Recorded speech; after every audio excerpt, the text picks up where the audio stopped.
If you've been gardening for any length of time, you've probably heard leaf mold mentioned in passing, often dismissed as just rotted leaves or confused with compost's slower, less exciting cousin. I used to think the same way. I saw leaf mold as something accidental that happened in forgotten corners of the garden, not as a powerful tool I could intentionally use. But once I truly understood what leaf mold does beneath the soil surface, it completely changed how I build healthy soil. Here on Soil Stories, we don't chase quick fixes. We dig into the quiet, natural processes that create long-term abundance. Leaf mold is one of those hidden processes. It doesn't shout, it whispers, and if you listen, it can transform your garden in ways fertilizers never will. Leaf mold is not compost, and it's definitely not disease-causing mold. It's the result of fallen leaves breaking down slowly, primarily through the action of fungi rather than bacteria. This distinction matters more than most gardeners realize. While compost thrives on heat, turning, and a mix of materials, leaf mold prefers time, moisture, and stillness. Fungi gently digest leaf tissues, creating a dark, crumbly material that mirrors the forest floor. This is the same environment where trees grow for decades without added fertilizer, yet remain strong and resilient.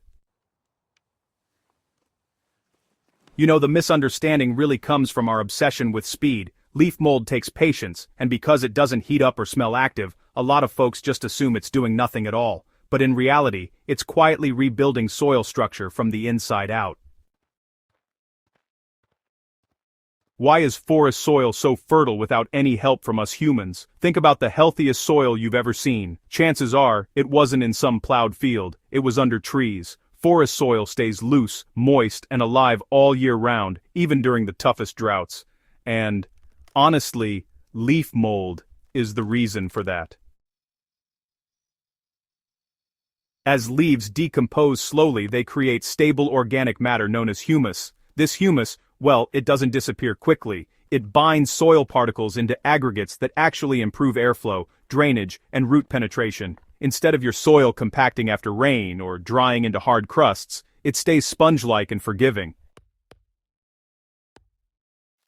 This is why I call leaf mold a soil supercharger. You know, it doesn't just feed plants directly, it actually upgrades the entire soil system so, well, everything else works better.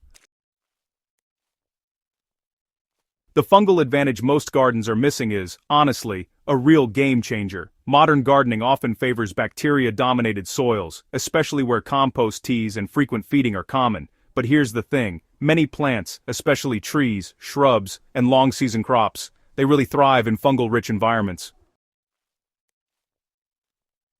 Leaf mold encourages fungal networks to develop. These fungi form relationships with plant roots, extending their reach and helping them access water and nutrients far beyond the root zone. When your soil is fungal dominant, plants become more drought tolerant and nutrient efficient, and all of that happens without any extra inputs. You know, one of the first changes I noticed after using leaf mold consistently was just how long my soil stayed moist. Leaf mold can actually hold several times its weight in water, and it releases that moisture slowly to plant roots. In practical terms, this means, well, fewer watering sessions, less stress during those hot periods, and even better seed germination. For gardeners dealing with unpredictable rainfall or water restrictions, this alone really makes leaf mold invaluable. It also reduces runoff and erosion. Instead of water just rushing over the surface, it sinks in gently, carrying oxygen and nutrients deeper into the soil profile. So, making leaf mold the right way, without any complication, really couldn't be easier. Leaf mold doesn't require special tools, fancy containers, or constant attention. In fact, the more you interfere, the slower it works. All you need are fallen leaves, moisture, and, honestly, just a bit of time. Leaves can be piled in a corner, placed in wire cages, or packed into breathable bags. If you keep them slightly moist, the process speeds up, but even dry piles will break down eventually. What matters most is patience. In about 6 months, you'll have partially broken leaves that are just perfect for mulching, and in 1 to 2 years, you'll have rich, dark leaf mold ready to blend into soil or use as a planting medium.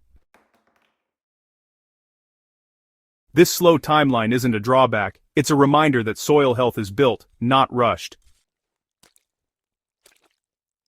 So, let's talk about how to use leaf mold where it matters most. Leaf mold really shines when it's used as a soil conditioner rather than as a fertilizer. When you mix it into your garden beds, it improves the texture right away, and honestly, it keeps evolving and getting better over time. If you use it as mulch, it protects the soil surface, feeds all those beneficial microbes, and helps prevent compaction from heavy rain. For seedlings, leaf mold creates a gentle environment that supports root development without overwhelming your young plants, and for mature beds, it acts like a long-term investment, improving the soil every season instead of just washing away. I often layer leaf mold under compost or mulch, and that creates a soil profile that really mimics what you'd find in nature. Each layer has its own role, but honestly, leaf mold is the foundation that holds everything together. So, why does leaf mold really beat those store-bought soil amendments? Well, bagged soil products, they promise fast results, but honestly, most of the time those results are pretty short-lived. They feed your plants temporarily, sure, but they don't really address the soil's structure, its biology, or its resilience. Leaf mold, though, works in a completely different way. Once you add leaf mold, it actually becomes part of your soil's permanent architecture. It doesn't just leach away quickly, and it certainly doesn't create dependency. Instead, what it does is teach your soil how to function all on its own. And over time, you'll start to notice fewer problems, like less compaction, fewer nutrient deficiencies, and honestly, just stronger plants all around. That's really the mark of a true soil amendment, not just a quick boost. The biggest mistake gardeners make is treating leaf mold like compost. Turning it too often, keeping it too wet, or mixing it with nitrogen-rich materials shifts the process away from fungal breakdown. Another mistake is expecting instant results. Leaf mold rewards consistency, not impatience. Its effects compound season after season, quietly building a soil system that improves year after year. Understanding what leaf mold is, and what it isn't, allows you to use it with intention rather than disappointment.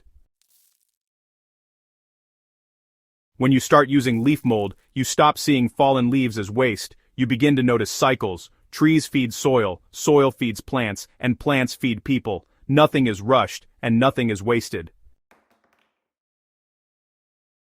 This mindset shift is just as powerful as the material itself. Gardening becomes less about control and more about collaboration with nature, and that's where the real abundance begins.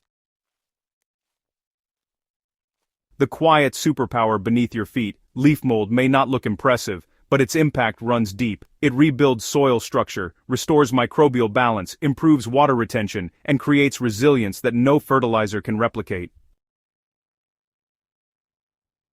If you're serious about growing healthier plants with fewer inputs, leaf mold isn't optional, it's foundational. It's the kind of soil wisdom that doesn't expire, making it a true evergreen resource for any gardener willing to slow down and let nature lead. If this deep dive helped you see leaf mold differently, subscribe to Soil Stories for more real-world gardening insights rooted in nature, not hype. Share this with a fellow gardener who still throws away their leaves, and let's keep building better soil, one quiet story at a time.